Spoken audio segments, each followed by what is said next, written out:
સુરત શહેરના પાલ વિસ્તારમાં આવેલી યુફોરિયા હોટલમાં કરુણ ઘટના બની હતી, જેમાં વિજય સાવલિયા તેમના પત્ની અને 1.5 વર્ષના પુત્ર કેશિવ સાથે શહેરની યુફોરિયા હોટલમાં જમવા માટે ગયા હતા.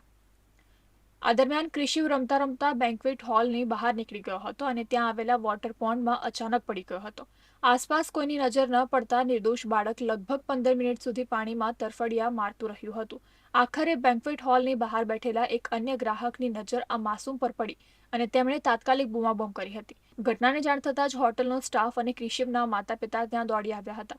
તાત્કાલિક બાળકને પાણીમાંથી બહાર કાઢીને નજીકની હોસ્પિટલમાં ખસેડવામાં આવ્યો હતો. જોકે હોસ્પિટલ પહોંચે તે પહેલા જ તેનું મોત નીપજ્યું હતું. તબીબોએ તપાસ કરતા તેને મૃત જાહેર કર્યો હતો. આ કરુણ ઘટનાથી સમગ્ર વિસ્તારમાં ગમગીની છવાઈ ગઈ છે અને હોટલની સુરક્ષા વ્યવસ્થા પર પણ સવાલો ઉઠી રહ્યા છે. એક નિર્દોષ બાળકના મોતથી તેના માતા-પિતા પર આભ તૂટી પડ્યું છે. અત્રેના પાલ પોલીસ સ્ટેશન વિસ્તારમાં આવેલી એક હોટલમાં ગતરોજ એક બર્થડે પાર્ટીનું આયોજન થયું હતું.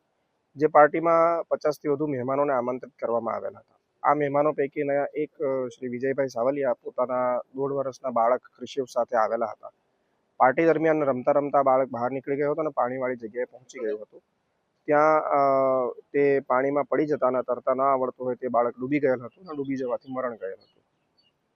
સામાન્ય રીતે જ્યારે આવા મોટી સંખ્યામાં લોકો ભેગા થતા હોય, કોઈક પાર્ટીમાં જતા હોય, કોઈક સામાજિક પ્રસંગમાં જતા હોય, તો લોકો યા તો એકબીજા સાથે વાતચીત કરવામાં ડૂબી જતા હોય છે અથવા તો એ મોબાઈલમાં ખોવાઈ જતા હોય છે.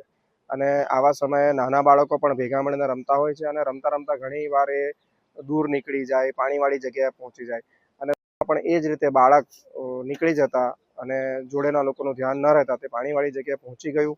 પાણીમાં એને જોઈને ઉત્સુકતા થઈ અને અંદર પડી જતા બાળકનું મૃત્યુ થાય છે અને ઘણા સમય પછી એની શોધખોળ કરે છે ત્યારે બાળક પાણીમાંથી મળી આવેલું દેખાય છે.